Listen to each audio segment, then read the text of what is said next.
kira gid mo diha. So karon daya atong topic no para tira gid sa manag uyab. So kita minyo naman ta so kini istorya lang gud ni ato agod. Labi taong ikaw baling higugma sa iya pero siya ana day laing gihigugma.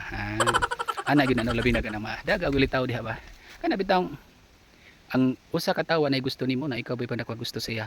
Kung ikaw dako gusto sa iya, ang gusto nimo ngayo og time para sa iya. Pero siya di ay wala time sa imo. Kinana di sa laing gi kalingawan, di ba? Kana bitang buhaton nimo ang tanan para malipay siya pero so wala niya hatagig atensyon ang imong kahago para malipay siya. So ana ginagi sa relate diha sa mga manag-uyab, di ba? So kana bitang bali nimong gukod ug hangyo nga magkabalik mo duha.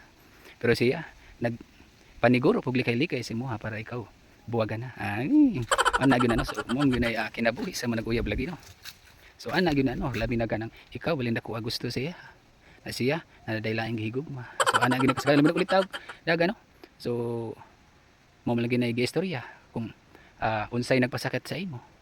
Kung laki man og babae ba nagpasakit sa imo, so ang tambal ana mausab ang laki og babae.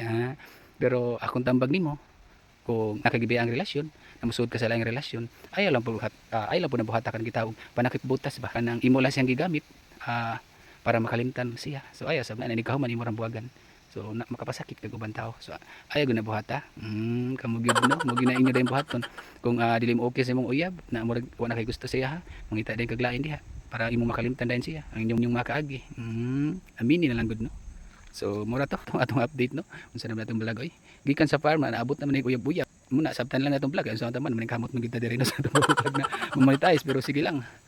Padayon lang gyud at least malingaw mo og sa parte naman so pati sa pagpananom na may gamay nakatunan. Og mura to daghang salamat. Og pagkanindot gyud diri sa bukid. So ari nimo feel ang kinabuhi ang anindot kayo bisag daghang kay mga problema. Kung mari ka sa bukid ari nimo maunahunaan ang makasulbaran ana imong mga problema. So kung ikaw na kay problema, pag inusara og ari sa bukid para ikaw makaunahuna kung unsay mga solusyon niya, di ba? So matuma kayo dol, daghang salamat. Og babush.